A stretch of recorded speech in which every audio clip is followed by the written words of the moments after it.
자, 요즘 암호화폐 시장에 다시 리플 이야기가 자주 들려옵니다. 오랫동안 규제와 싸워오던 리플이 드디어 미국 내 제도권 편입에 성큼 다가섰고 여기에 RLUSD라는 자체 스테이블 코인까지 본격적으로 시장에 안착하고 있죠. 단순한 가격 상승의 문제가 아닙니다. 지금 이 리플의 행보는 블록체인 결제 인프라의 실질적인 미래를 말해주고 있습니다. 오늘은 리플의 현재 위치 그리고 앞으로 우리가 주목해야 할 이유를 하나씩 짚어보겠습니다. 먼저 RLUSD 이야기부터 시작해보죠. 이 코인은 리플이 만든 미국 달러 기반의 스테이블 코인입니다. 일반적인 스테이블 코인은 디파이 생태계에 유동성을 제공하거나 암호화폐를 현금처럼 사용하는 용도로 주로 사용되는데요. RLUSD는 여기에 한 가지 차별점을 둡니다. 바로 규제에 친화적이라는 점이죠. 최근 이 RLUSD가 디파이 플랫폼 오일러 파이낸스에 상장됐습니다. 단순히 상장된 걸로 끝나는 게 아닙니다. 예치도 가능하고 대출도 되고 담보로도 활용할 수 있습니다. 디지털 자산 시장에서도 은행 같은 역할을 수행할 수 있게 된 거죠. 리플은 RLUSD를 통해 아주 명확한 전략을 보여주고 있습니다. 기술만 앞세는 게 아니라 정부 규제에 정면으로 대응하면서 제도권 안에서의 활용도를 높이고 있죠. 실제로 RLUSD는 리플 페이먼트,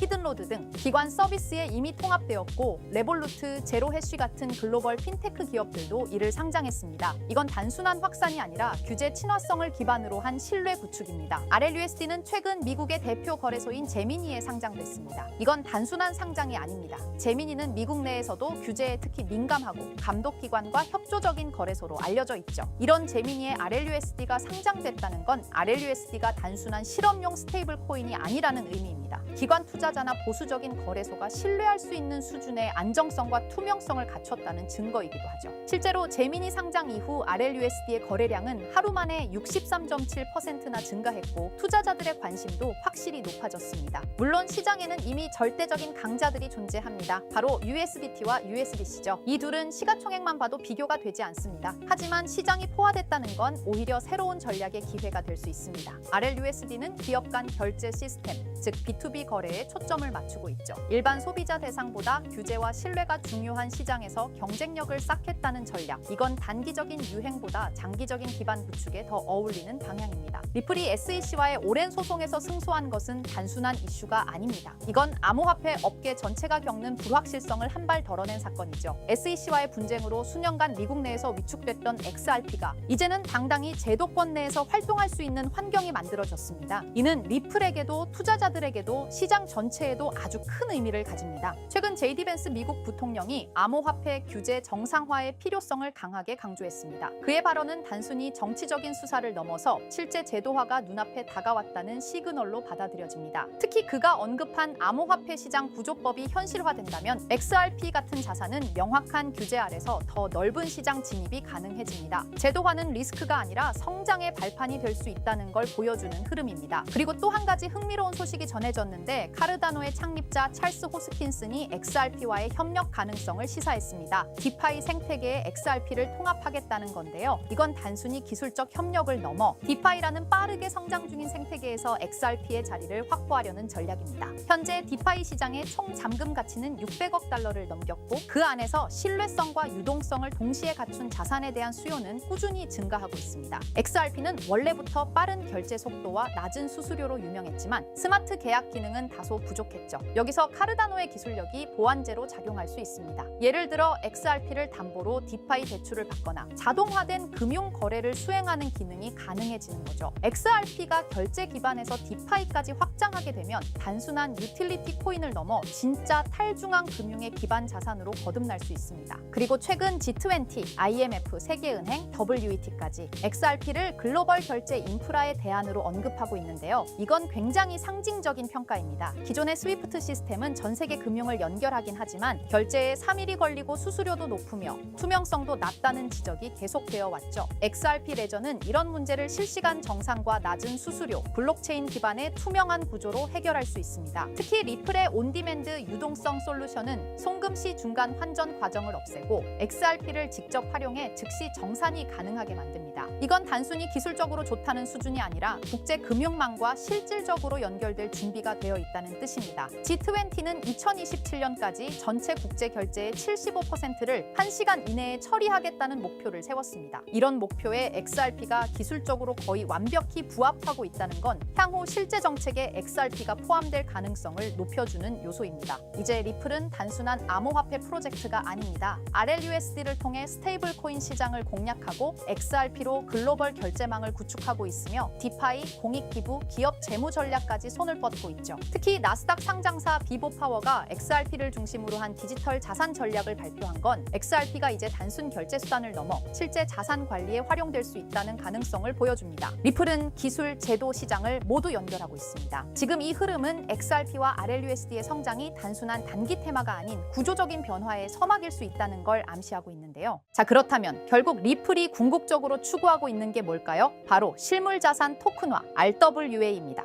RWA는 리얼월드 에셋의 약자로 현실 세계의 자산을 블록체인상에서 디지털화하는 걸 말합니다. 예를 들어 부동산, 국채, 회사채, 주식, 금 같은 자산을 블록체인에서 토큰의 형태로 거래할 수 있게 만드는 기술이에요. 이건 단순히 디지털화가 아니라 유동성과 접근성, 거래 속도를 혁신적으로 개선하는 방식입니다. 리플은 이런 변화가 향후 금융의 중심이 될 거라 보고 자사의 기술 기반인 XRP 레저를 통해 이 RWA 시장에서 핵심 인프라 역할을 하겠다는 전략을 세우고 있습니다. 실제로 리플의 개발 조직 리플엑스는 최근 RWA의 블록체인 전환이 가속화되고 있다며 XRP 레저가 기관용 플랫폼으로 자리 잡고 있다고 공식 채널을 통해 발표했습니다. 그리고 그 연장선상에서 리플은 스테이블 코인 RLUSD를 내놓았죠. 단순한 스테이블 코인이 아니라 RWA 시대를 위한 결제 인프라로서 설계된 것입니다. 그렇다면 이 RWA 시장은 앞으로 얼마나 커질까요? 많은 글로벌 금융기관과 컨설팅 회사들이 RWA 시장이 2030년까지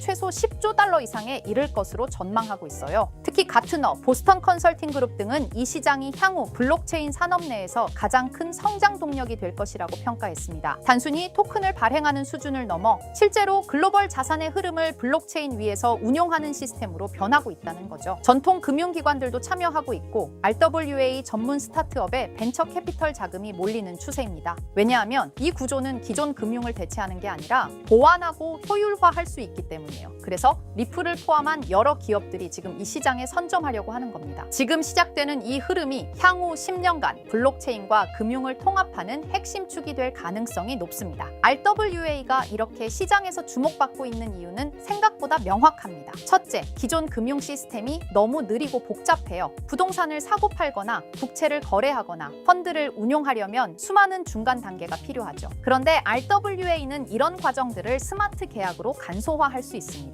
둘째, 투자자 입장에선 24시간 거래, 글로벌 접근성, 수수료 절감 같은 실질적인 이점을 체감할 수 있죠. 셋째, 금융 자산을 조각내어 토큰화할 수 있기 때문에 기존에는 투자하지 못했던 고가 자산에도 소액으로 투자할 수 있는 길이 열립니다. 이 모든 게 자산의 민주화라고도 불리고 있어요. 그래서 지금 이 흐름은 단순한 디지털 전환이 아니라 금융 시스템 자체의 구조 개혁이라는 평가를 받고 있는 겁니다. 자, 이런 RWA 흐름을 정부와 제도권은 어떻게 보고 있을까요? 의외일 수 있지만 긍정적인 반응과 제도화 움직임이 꽤 활발합니다. 미국 SEC와 통화감독청 OCC는 RWA 자산의 회계 기준과 법적 정의를 정립 중이고 일부 국채는 이미 디지털 자산 형태로 유통되기 시작했어요. 싱가포르와 홍콩, 영국은 RWA 관련 샌드박스 프로그램을 통해 실험적 거래 환경을 지원하고 있고요. 특히 중요한 건 중앙은행들조차 이 시장을 탐색 중이라는 점입니다. CBDC와 RWA를 연계하는 테스트가 실제로 진행되고 있어요. 이는 곧 블록체인 기술이 법정화폐, 정부 자산, 공공채권까지 연결되는 구조로 진화하고 있다는 걸 뜻합니다. RWA는 단순히 민간의 시도에 그치지 않고 국가와 제도권이 인정하는 기술 인프라로 성장 중입니다. 이론만이 아니라 실제로 미국 국채가 블록체인에 올라간 사례도 있습니다. 바로 리플의 XRP 레저를 통해 진행된 건데요. 미국 재무부가 발행한 국채를 실물자산으로 삼아 이를 토큰화한 구조가 구현된 겁니다. 이걸 통해 기관 투자자들은 XRP 레저 위에서 미국 국채를 보유, 거래, 유통할 수 있게 되었어요.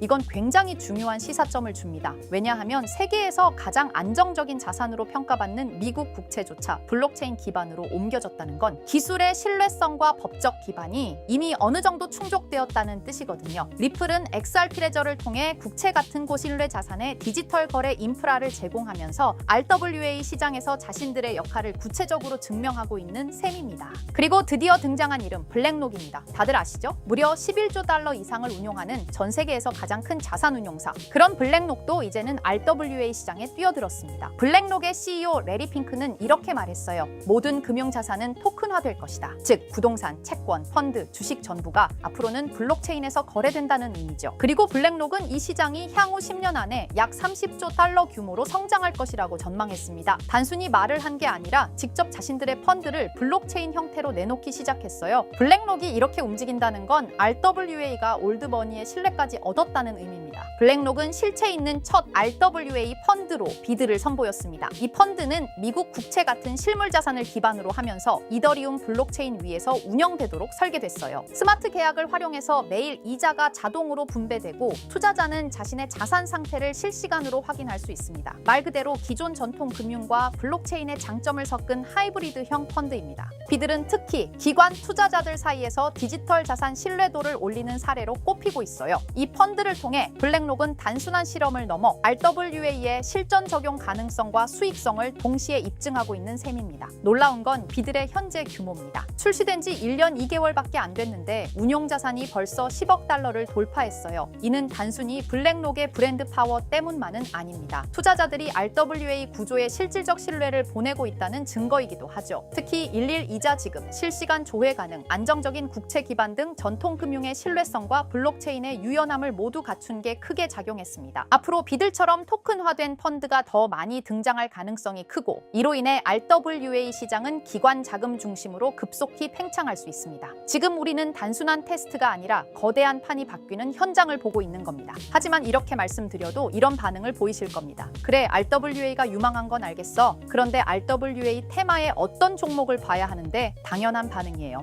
이미 RWA 섹터 안에는 수많은 프로젝트와 토큰이 있고 기술력, 파트너십, 실제 운용 자산 규모 등 종목별로 차이가 꽤 크거든요. 단순히 이름만 들어봤다고 투자할 순 없고 실제로 RWA 생태계에서 실행력 있는 프로젝트를 보는 안목이 필요합니다. 그런데 이런 분석은 쉽지 않죠. 지금 이 순간에도 여러 프로젝트가 제휴 발표를 하거나 블록체인 기반으로 실물 자산을 올리고 있고 그 흐름을 실시간으로 파악하긴 어렵습니다. 그래서 제가 지금까지 영상을 시청해주고 계시는 구독자 여러분을 위해 준비한 게 있습니다. 바로 블랙록이 아직 공개하지 않은 포트폴리오, 그 안에 들어있는 RWA 섹터의 핵심 종목을 공유해 드리려 합니다. 이 종목들은 단순히 가능성이 아니라 실제로 블랙록 및 기관 투자자들의 자금 흐름과 맞물려 있는 프로젝트들입니다. 그런데 제가 이 정보를 어떻게 알게 되었냐고요? 사실 해외에서 활동 중인 펀드 매니저와 개인적인 친분이 있는데요. 그분이 업계에서 꽤 영향력 있는 사람인데 최근 블랙록이 주요 고객을 초대한 비공개 회의에 참석했다고 합니다. 블랙록은 아주 간혹 제한된 고객을 대상으로 향후 투자 전략이나 특정 섹터에 대한 포트폴리오를 비공식적으로 공유하는 자리를 마련합니다. 이번 회의도 그런 자리 중 하나였고 그 안에서 블랙록이 RWA 섹터 관련 포트폴리오 일부를 고객들에게 소개했다고 합니다. 덕분에 저도 이 내용을 간접적으로 들을 수 있었고요. 그 내용을 바탕으로 여러분께 아직 시장에 널리 알려지지 않은 핵심 RWA 종목을 소개해 드릴 수 있게 되었습니다. 자, 바로 이 종목인데요. 블랙록의 포트폴리오에 적혀있던 내용에 따르면 예상 수익률이 무려 1200% 이상이었고요. 이 종목은 유럽계 은행과 실물 자산을 연결하는 토큰화 인프라를 제공하는 프로젝트입니다. 구체적으로는 부동산, 국채, 에너지 크레딧을 블록체인 기반으로 전환하는 기술을 가지고 있어요. 특히 지난해 스위스 정부와 파일럿 테스트 계약을 맺었다는 점에서 기관 신뢰도가 굉장히 높았습니다. 그리고 현재는 미국 내 RWA 법률 규정에 맞춰 토큰 발행 플랫폼을 구축 중이에요. 무엇보다 블랙록이 중장기 포트폴리오의 핵심 비중으로 담았다는 점, 이게 핵심입니다. 제가 해당 종목을 영상에서 바로 공개해드리고 싶지만 이걸 영상에서 공개해버리면 유튜브 가이드라인에 있는 자본시장법을 위반하기 때문에 코인 정보를 부득이하게 가려놓은 점 양해 부탁드립니다. 그래서 종목을 공유받고 싶으신 분들은 지금 화면 상단에 보이는 제 개인 번호 010-2374-4693 이 번호로 정보라고 문자 남겨주세요. 정보라고 문자 남겨주셔야 제가 제 채널 시청자분이신 걸 확인하고 종목을 공유해드리니까요. 꼭 정보라고 문자 남겨주세요. 당연히 종목 드리면서 어떠한 금전 요구도 드리지 않습니다. 여러분은 정보료라 생각하시고 구독과 좋아요만 눌러주셔도 제게 큰 힘이 됩니다. 블랙록은 이 종목의 예상 수익률을 1200% 이상으로 바라봤었는데 그래도 혹시 모르니 큰 욕심은 내지 말고 일상생활에 지장 없을 정도의 소액으로만 담아보자고요. 1000%만 상승해도 100만 원으로 1000만 원을 만들 수 있는 수익이에요. 만족 못하실 수익은 아니잖아요. 저는 항상 여러분들이 안전하게 투자하셔서 높은 수익을 보셨으면 하는 바람입니다. 문자 주신 분들은 여러분들은 앞으로도 제가 유망한 종목이 있으면 바로바로 공유해 드릴 거니까 천천히 꾸준하게 같이 수익 챙겨보자고요. 자, 오늘 제가 준비한 영상은 여기까지입니다. 다음 영상에는 더 알찬 영상으로 찾아뵙겠습니다. 오늘도 시청해 주셔서 정말 감사합니다.